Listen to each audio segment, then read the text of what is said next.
औज़ुबिल्लाहिमिनश्शैतानिर्रजीम बिस्मिल्लाहिर्रहमानिर्रहीम। Dear students, आज हम अपने फिजिक्स सेकंड ईयर का चैप्टर नंबर 17 का रिव्यू लेंगे और उसमें हमने ज्यादातर जो एक्सप्लेनेशन करनी है वो सॉलिड्स के बारे में करनी है। तो solid is a form of matter. Matter की तीन बेसिक टाइप्स हैं जिनको हम फिजिक्स में पढ़ते हैं और उसे रिलेट करते हैं एनर्जी के साथ। तो first form of matter is a solid और उसकी खास बात यह है it is having a definite shape. और उसके बाद उसकी शेप होने की वजह यह है कि उसके अंदर परफेक्ट कोहेजन होती है। कोहेजन का मतलब होता है कोहेसिव फोर्सेस होती हैं और कोहेसिव फोर्सेस कहते हैं इंटरमॉलिक्यूलर फोर्सेस। और सॉलिड के अंदर स्ट्रॉन्ग इंटरमॉलिक्यूलर फोर्सेस होने की वजह से सॉलिड की शेप होती है। और उसके बाद अब हम कुछ सॉलिड्स ऐसे होते हैं जिनको अगर आप डी शेप करें तो वो आसानी से डी शेप हो जाते हैं और कुछ ऐसे होते हैं जिनको डी शेप करने के लिए कुछ ज्यादा फैक्टर्स चाहिए होते हैं और डी शेप करने के लिए बाहर से फोर्स लगा के भी किया जा सकता है, उन्हें गर्म करके भी किया जा सकता है। बेसिक तीन टाइप्स होती हैं सॉलिड्स की, क्रिस्टलाइन सॉलिड्स, पॉलीमेरिक सॉलिड्स और एमॉर्फस सॉलिड्स। अब ये आपके स्मार्ट सिलेबस में नहीं है तो हम ज्यादातर इस चैप्टर के अंदर फोकस करेंगे क्रिस्टलाइन सॉलिड्स को। और क्रिस्टलाइन सॉलिड्स वो होते हैं जिनके अंदर परफेक्ट कोहेजन होती है और उसके atoms and molecules of first type of solids are perfectly arranged, या उनका ऑर्डर होता है, वो एक खास तरतीब के साथ होते हैं। और हम ये भी कह सकते हैं कि उनके अंदर वो तरतीब जो है उसे बोलते हैं पीरियोडिसिटी। तो ऐसे सॉलिड जिनके अंदर पीरियोडिसिटी प्रेजेंट हो उन्हें हम क्या बोलते हैं, क्रिस्टलाइन सॉलिड्स। ये मैं बात कर रहा हूं क्रिस्टलाइन सॉलिड्स की। और क्रिस्टलाइन सॉलिड्स की एग्जांपल्स में कौन सी चीज आ जाती है, सोडियम क्लोराइड और जितनी भी मेटल्स हैं ये सब क्रिस्टलाइन सॉलिड्स। और अब हमने इन सॉलिड्स को ये देखना है कि ये किस तरह से डी फॉर्म होती हैं। डी फॉर्म का मतलब डी शेप होना है कि सॉलिड के ऊपर कोई बाहर से फोर्स लगाई जाए तो वो उसकी मैकेनिकल स्ट्रेंथ को जानेगी। किसी सॉलिड पर फोर्स लगाने से अगर वो अपनी शेप चेंज कर दे तो वो डी शेप हो जाएगा और उसकी इस प्रॉपर्टी को हम बोलते हैं डीफॉर्मेशन, डी शेप हो जाना। तो अगर किसी सॉलिड पर बाहर से इस तरह से फोर्स लगाई जाए कि डी शेप होने का मतलब ये है फोर्स लगने से उसकी या तो लेंथ चेंज हो, वॉल्यूम चेंज हो या फिर शेप चेंज हो, तो उसे हम क्या बोलते हैं, डीफॉर्मेशन। तो when a certain external force applied on solids to produce a change in, तीन चीजों में अब चेंज आएगा। नंबर वन, लेंथ चेंज हो सकती है। नंबर टू, वॉल्यूम चेंज हो सकता है। और नंबर थ्री, उनकी शेप चेंज हो सकती है। और जब ऐसी कंडीशन हो कि सॉलिड पर एक्सटर्नल फोर्स इन तीनों में चेंज या दो में चेंज या एक में चेंज ला रही हो, then solid is under the influence of stress. और वो स्ट्रेस यहां पर किसकी वजह से होगी, ड्यू टू एक्सटर्नल फोर्स। इसे डिफॉर्मिंग फोर्स भी बोलते हैं। और उस कंडीशन पर सॉलिड के अंदर होगा क्या, मैंने अभी आपको बताया कि सॉलिड के अंदर atoms and molecules perfectly arranged होते हैं लेकिन उनके दरमियान मामूली सा फासला होता है और वो अपनी एक खास पोजीशन के गिर्द मूव कर रहे होते हैं। फॉर एग्जांपल मैं कहता हूं ये हैं एटम्स ऑफ द सॉलिड, ये एक चेन है उन एटम्स की और ये एक तरतीब में है। अगर इनके ऊपर बाहर से फोर्स लगाई जाए, इधर से खींचा जाए या इधर से खींचा जाए, तो ये एटम्स अपनी ओरिजिनल पोजीशन से दूर होते जाएंगे, लेकिन उनके दरमियान एक फोर्स होगी जो उन्हें वापस लाएगी, और वो फोर्स कौन सी होगी? Restoring force. और सॉलिड के अंदर ये रीस्टोरिंग फोर्स उसे वापस अपनी असल हालत में लेके आती है। तो अगर एक्सटर्नल फोर्स उसकी लेंथ चेंज करे, वॉल्यूम चेंज करे और शेप चेंज करे, तो वो एक्चुअली उसके एटम्स और मॉलिक्यूल्स के दरमियान फासले को चेंज करती है, और फासला एक खास हद से जब बढ़ जाता है तो फिर सॉलिड में वापस आने की सलाहियत खत्म हो जाती है, और उस कंडीशन को हम कहते हैं elastic limit of the solid. तो इसका मतलब है सॉलिड के ऊपर फोर्स इस तरह से लगाई जाए कि वो डी शेप होने के बाद जब फोर्स हटा लें तो वो अपनी असल हालत में आ जाए, तो वो जिस फोर्स की वजह से वापस आएगा, that force is called restoring force. Restoring force is a force which brings a body back to its mean position. For example, मैं ये कहता हूं हमारे पास ये एक सिलेंडर है, और इस सिलेंडर के दोनों साइड्स पर मैं क्या लगा रहा हूं? फोर्स, आउटवर्ड फोर्स लगा रहा हूं, और ये फोर्स उसकी चेंज लाएगी किसके अंदर? लेंथ के अंदर, जिससे उसकी लेंथ चेंज होगी। तो हम ये कहेंगे now solid is under the influence of deforming force which causes to change its length, और उसमें चेंज आएगा तो वो डिफॉर्मेशन होगी। और इसी तरह से अगर मैं ये कहूं कि ये एक सॉलिड है, again it is a cylinder, अब मैं उस पर एक लाइन पे फोर्स नहीं लगा रहा, फर्ज करें एक फोर्स मैं यहां नीचे एज पर लगा रहा हूं और एक यहां पर, तो अब इस तरह करने से उसकी क्या चीज चेंज होगी? शेप चेंज होगी, बेंड हो सकता है। और इसी तरह से अगर मैं ये कहूं इस शेप में सॉलिड है आपके पास, और अगर आप इसमें हर तरफ से ये एरो रिप्रेजेंट कर रहे हैं फोर्स, जिससे ये दब जाएगा अंदर की तरफ, और उसका चेंज क्या होगा? वॉल्यूम चेंज होगा। तो इसका मतलब है फोर्स ही है जो इसके अंदर डिफॉर्मेशन ला रही है, लेकिन जब फोर्स हटा ले तो ये वापस अपनी असल हालत में आ जाएगा। और यहां से एक टर्म हम डिफाइन करेंगे, उस टर्म को क्या बोलते हैं? स्ट्रेस। तो व्हाट इज अ स्ट्रेस? तो stress is actually a force applied on unit area of a solid to produce a change in its length, volume और शेप। लेकिन ये याद रखिएगा कि ये जो स्ट्रेस में हम जिस फोर्स की बात करते हैं, ये फोर्स कौन सी फोर्स होगी? Deforming force. तो हम इसे डिफाइन करेंगे कि deforming but restoring force applied on a solid to produce a change in its length, volume और शेप। जब मैं वर्ड लिख दिया यहां पर रीस्टोरिंग फोर्स का, तो इसका मतलब यह है कि उस सॉलिड के अंदर वापस आने की भी सलाहियत होगी, और वो सलाहियत किसी भी सॉलिड की फोर्स को रिमूव करने से वापस आने की, वो उसकी कहलाती है इलास्टिसिटी। तो elasticity is a ability of a body to bring it back to its original shape, original length और ओरिजिनल वॉल्यूम।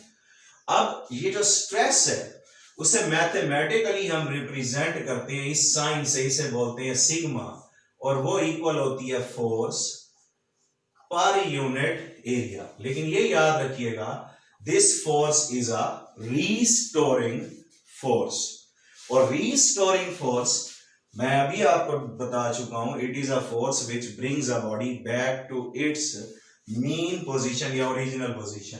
इसके यूनिट्स होंगे न्यूटन पर मीटर स्क्वायर और वो बराबर होता है पास्कल के। और ये भी याद रखिएगा कि ये जो न्यूटन पर मीटर स्क्वायर है ये प्रेशर के यूनिट भी है, और प्रेशर का फार्मूला भी फोर्स पर यूनिट एरिया होता है।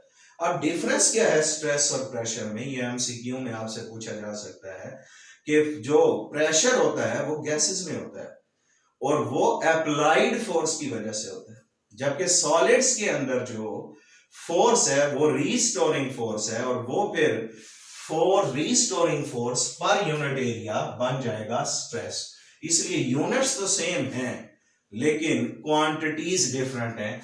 और ये भी याद रखिएगा, ये भी एमसीक्यू में पूछ सकते हैं कि जो प्रेशर है इट इज अ स्केलर, लेकिन जो स्ट्रेस है इट इज अ टेंसर।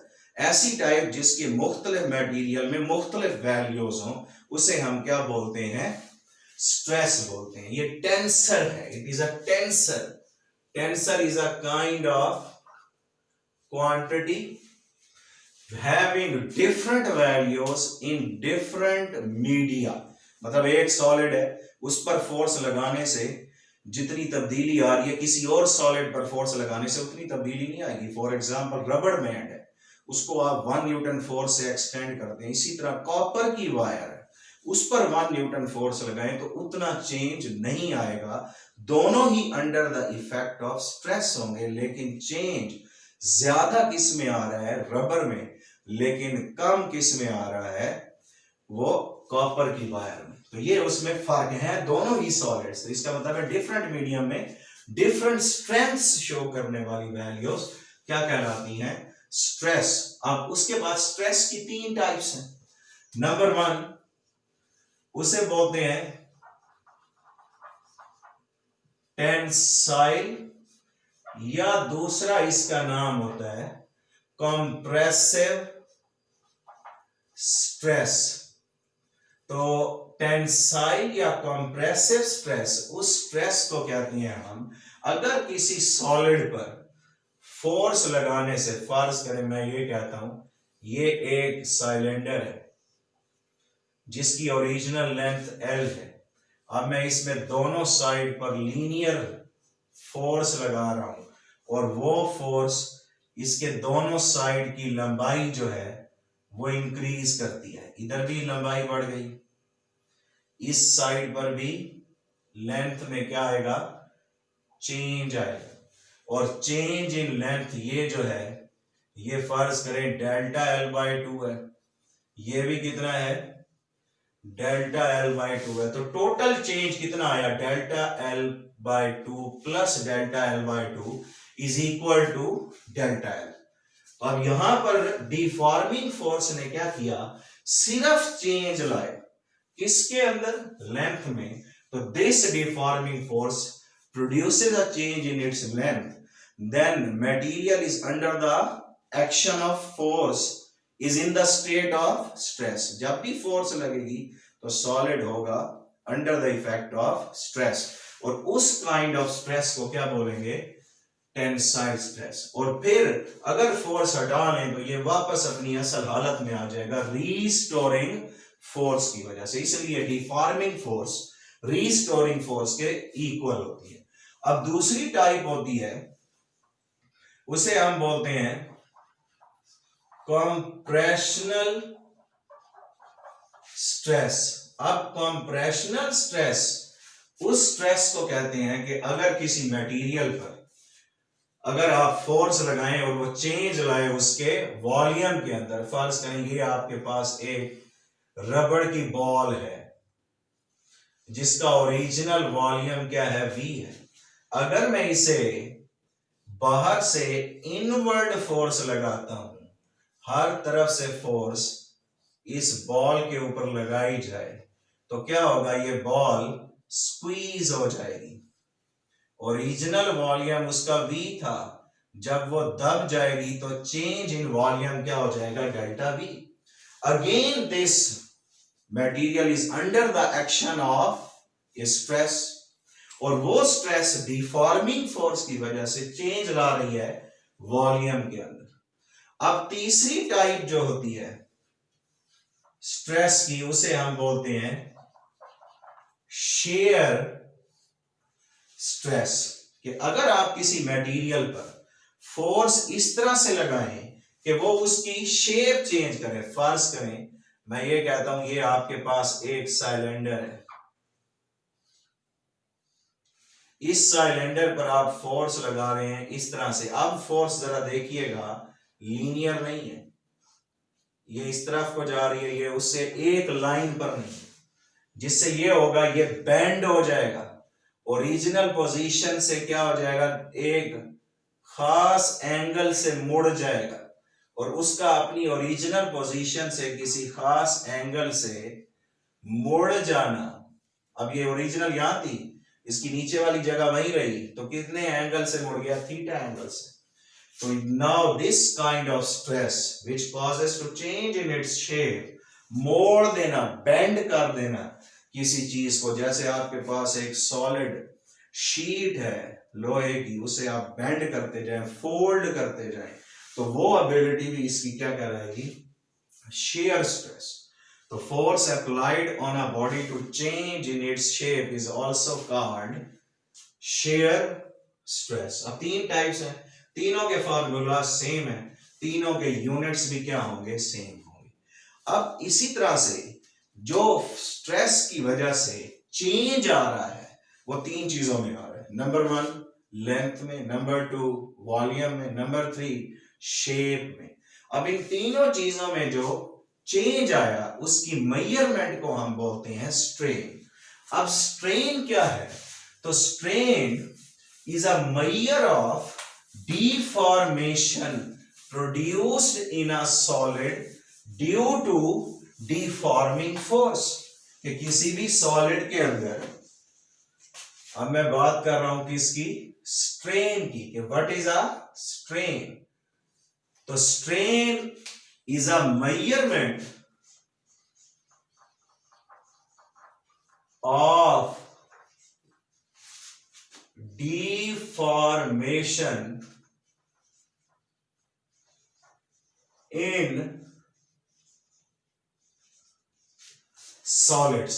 कि सॉलिड्स के अंदर आने वाली तब्दीली की पैमाइश क्या कहलाती है, वो स्ट्रेन कहलाती है। अब सबसे पहले मैंने स्ट्रेस में बनाया था टेंसाइल स्ट्रेस। फर्ज करेंगे आपके पास अगेन एक सिलेंडर है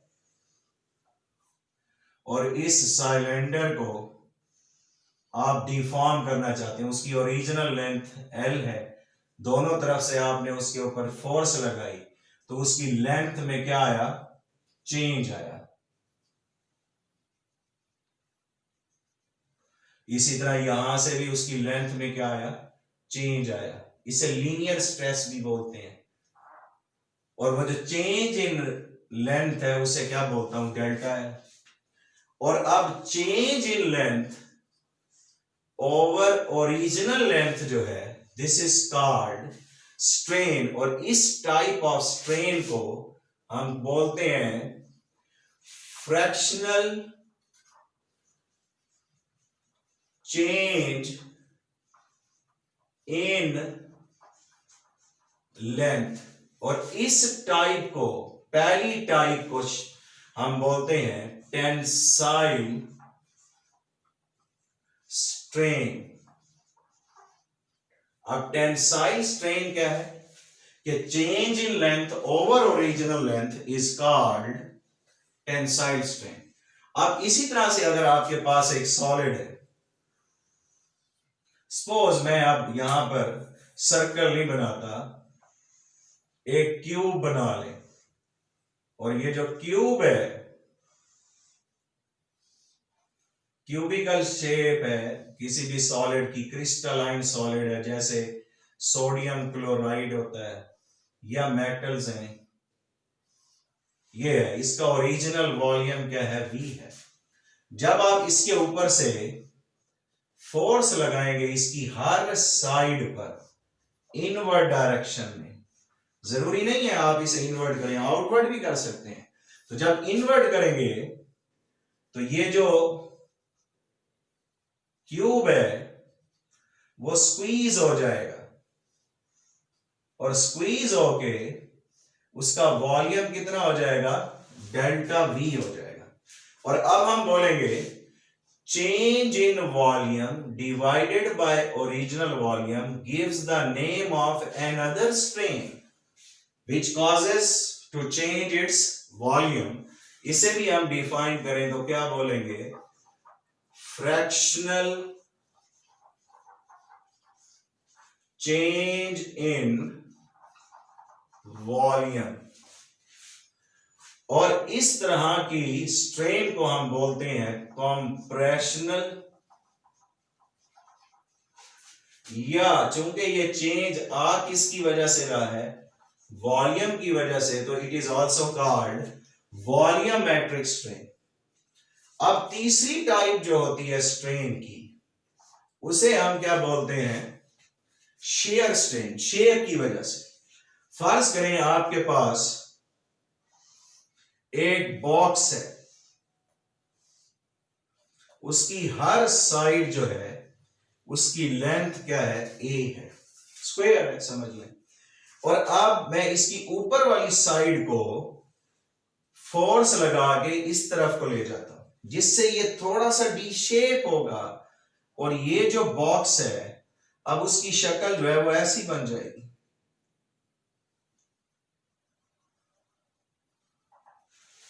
तो देखिए ये उसकी ओरिजिनल साइड जो है वो कितने एंगल से बेंड हुई, थीटा एंगल से।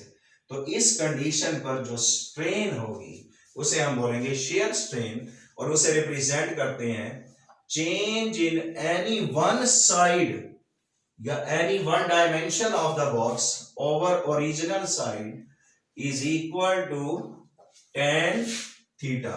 यहां से लेके यहां तक जो चेंज आया इसे मैं क्या कहता हूं, डेल्टा ए। ये वाली साइड थोड़ी सी आगे को बढ़ गई है और ओरिजिनल साइड ये है, और इस ट्राइंगल में थीटा, टेंजेंट थीटा निकालें तो वो डेल्टा ए ओवर ए आएगा, और इसके अंदर ये जो एंगल है वो स्मॉल होता है, उसे थीटा बोलते हैं। And this angle is also called sharing angle, और इस तरह की स्ट्रेन को हम बोलते हैं शेयर स्ट्रेन।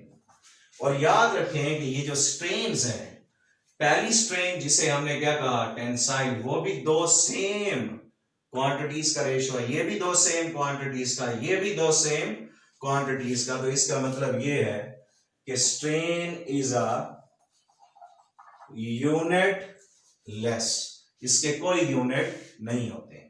ये भी स्ट्रेस की तरह डिफरेंट मटेरियल में डिफरेंट ही होती है।